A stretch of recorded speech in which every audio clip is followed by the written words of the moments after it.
こんにちは。アメリカ在住翻訳者ランサムハナです。英語の先生と日本語の先生もしています。今日は未経験から最初の翻訳の仕事を取るために今からできること3つについてお話ししたいと思います。2020年の12月にチャンネル登録者数がおかげさまで1000名を超えたのを記念してご質問があったら受け付けますというふうに呼びかけたところいろいろなご質問が寄せられました。でその中の質問の一つに、こういうものがありました。ですね、在宅フリーランスのトライアル応募に実務経験3年以上と書いてある場合、未経験の自分は当然ですが応募できないのですが、どのように経験を積むのが適切なのでしょうかというご質問です。でこのご質問ね、結構同じお悩みを抱えていらっしゃる方も多いんじゃないかと思ったので、そのテーマで動画を作ってみることにしました。以前に未経験から翻訳者になるための5つの方法という、動画でもお話ししたことがあるんですけれども、翻訳者としてデビューする場合に最初の仕事を取るっていうところが一番難しいと思っています。なぜかというと、応募するときに履歴書を出さなければいけないんですけれども、履歴書に書く実績がないとですね、応募できない。で、応募できないから実績を積むこともできないという堂々巡りのジレンマ、Catch-22 という状況に陥ってしまうと。で、そこからなかなか抜け出せないという、ジレンマがあると思います。で今日はですね、そこから抜け出す方法としてまた3つご提案させていただきたいというふうに思います。まず1点目、これすごい大事なんですけれども、業界関係者とつながりを作るというのがまず非常に大切な第一歩だと思います。例えばなんですけれども、私は今までいろんな動画の中で私の最初の仕事っていうのは割と恵まれてて、日本語教師養成講座で知り合った友達が日経新聞社で働き始めて、それで翻訳してみないって声をかけてくれたのがきっかけで翻訳の仕事を始めたっていうお話を他の動画でしてるんですけれども、それはそれで事実なんですけれども、その仕事がずっとそれで続いたというわけではなくて、それからもいろんな形でね、キャリアを開拓していかなければいけませんでした。なのでそういった自分の経験も踏まえてお話をしているんですけれども、まずすごい大事なのはですね、その業界関係者とのつながりを作ることです。で、私はその最初の仕事が終わってからどうやってキャリアを開拓しようかなって思ってすごい悩んだんですけど、で最初にしたことっていうのが、私当時テキサス州のオースティンってところに住んでたんですね。でちょっと日本語翻訳者の関係者のメーリングリストみたいなのに入ってたんですけど、ちょうどそのメーリングリストの運営かなんかしてた方がたまたまオースティン在住の日本語から英語の翻訳者だっていうことが分かったんです。それで面識なかったんですけれども、同じオースティン在住のよしみでみたいな感じで、結構ぶしつけかなとも思ったんですけれども、いきなりその方にメールを出してですね、私ちょっと英日翻訳者としてこれからキャリアを開拓しようと思ってるんですけれども、もしよかったらお話聞かせてもらえませんかって言ってお願いして、で全然知らなかったんですけどメールしたんです。でそしたらその方がすごくいい方で、いいですよって言ってくれて、でその方とどっかでお茶することになって、でその方は私よりもちょっと先輩だったんですけれども、いろいろとね、その業界の話であったりとか、その方が請求している単価であったりとか、どうやってその方がお仕事を獲得しているかっていうような話を聞くことができました。でそれはすごく貴重な経験だったと思います。でその方がたまたま自分は iJet っていうその翻訳者と通訳者の会議に行くことにしてるんだけど、行きませんかって言ってくれて、でそういうふうに言ってくれたので、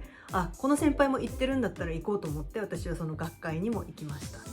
で学会に行ったのもすごくいいことだったと思います。で学会に行くことによってさらに同業の人とつながることができました。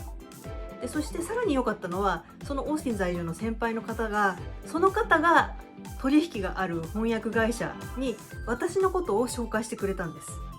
でその方は日本語から英語の翻訳しかしなくて、英語から日本語の翻訳はしないので、なんていうのかな、ライバルではないわけなんですね。似てるけどライバルではない。でそういった感じで、助けようっていうふうに思ってくださったんだと思うんですけれども、でその方が私のことを紹介してくださったおかげで、その時オースティンにあった翻訳会社の方が私に連絡をくれてですね、それでまたさらに一社私は取引先を開拓することができました。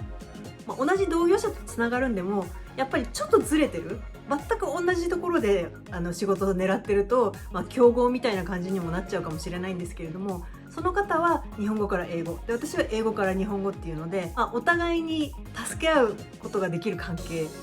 だったっていうのも良かったと思います。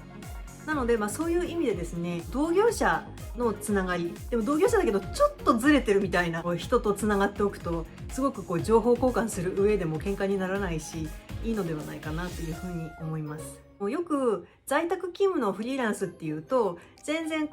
なんていうかな、上下関係もないししがらみもないので、全部一人で完結してて、全然孤立した関係っていう風に思われてる方もいらっしゃるんですけれども、実はそうではなくて、もちろん自分で仕事して与えられた翻訳をきちんと翻訳して納品するっていうのは一人でやらなきゃいけないんですけれども、業界的には割と皆さんつながりはありますね。私なんかも一昔前までは全て口コミだけで仕事が来る翻訳者っていうのが自分としては誇りに思ってた時期がありました。でどういうことかというと、やっぱり翻訳業界っていうのはいろいろ仕事が回ってくるんですけれども、新聞とかね、ネットとかに出てる求人だけじゃなくって、仲間同士で仕事を融通し合ったりとか、そういう求人に出ないような仕事も業界の中に入ってくると、いろいろといろんな形で入ってくることが増えます。なのでできる範囲でいいので、業界関係者と何らかのつながりをね作るように努めることを、お勧めします。もしね、自分の周りには全然知り合いの翻訳者もいないし、どうやってつながりを作っていいのか分かんないっていう方もいらっしゃるかもしれないんですけれども、今は昔と違ってソーシャルメディアとかね、そういう SNS、ツイッターでね、知らない人一方的にフォローすることもできるし、いろんな形で情報収集が昔よりもやりやすくなっている時代だと思うので、そうやって情報を調べるっていうか、リサーチをすることも翻訳者としての力量っていうか、リサーチすることは翻訳の仕事の一環でもあるので、そのリサーチの練習も兼ねてですね、いろいろとソーシャルメディアで、例えば最初はね、そのツイッターで翻訳者さんをフォローして、でそうすると、その大抵その翻訳者さんっていうのは同業者の人とつながってたりとかするから、その人のつながってるフォロワーの翻訳者さんとかを見ると、また効率よく他の同業の方ともつながることができるし、まずはその情報収集っていうところがそれだとお金もかけずにどこかに行く必要もないし、そういう形でまず第一歩始められるといいのではないかなと思います。でさらにもうちょっと一歩踏み込んでつながりを作りたいっていう方は、でそれで知り合いも全然いないっていう方は、学会に行ってみるとかね、学会に行くといろいろと同業の方と効率的につながることができるし、オフレコの話も聞かせてもらえるし、それにお仕事融通し合ったりとかっていう輪に入れてもらえることもあるので、本当にいいことがすごく多いので、特に初心者の人は学会に行くといろいろと得るものが大きいと思います。ちょっとお金はかかるんですけれども、翻訳団体がやってる学会に行って先輩の話を聞くとか、あとはそのオンラインの勉強会とかそういうところに参加するとか、そういうのでもいいので、まずはそういうつながりを作るということが、第一番に大事なのではないかなと思います。2つ目はですね、お金をいただかなくてもいいから実績が積めるボランティアとかインターンの仕事を探す。でこれは前に未経験から翻訳者になるための5つの方法っていう動画でもお話をしてるんですけれども、まずとにかく履歴書に書ける実績を作る。だけどそんなにお金がいただけるほど実力があるかどうか分かんないっていうような時は、インターンとかボランティアで、期間限定で、お手伝いをさせてもらうように、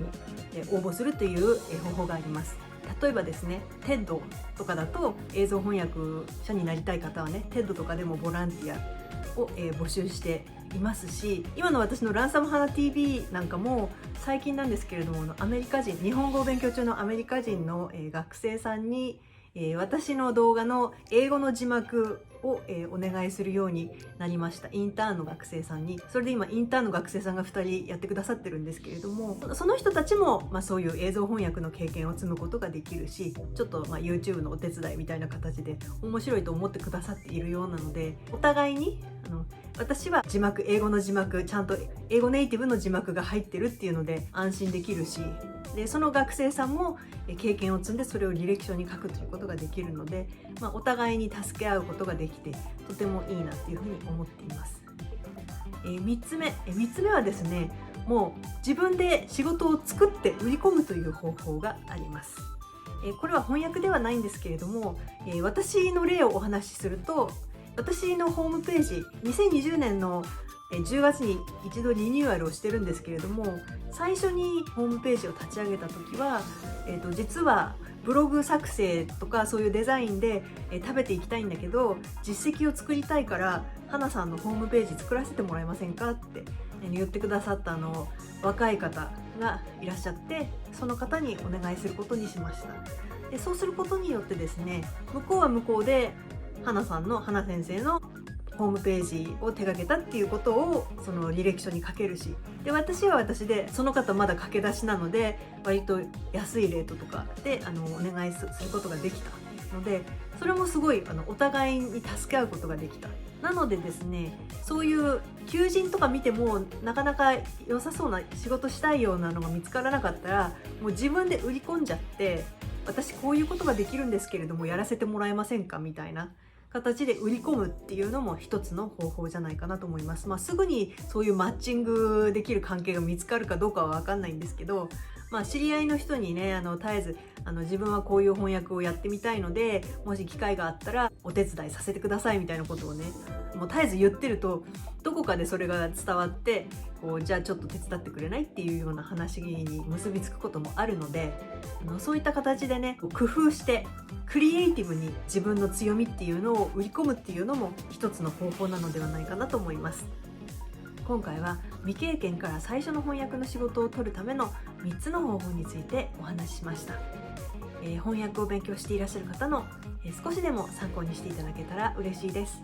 チャンネル登録、メルマガ登録もよろしくお願いします。Thank you for watching. I'll see you in the next video.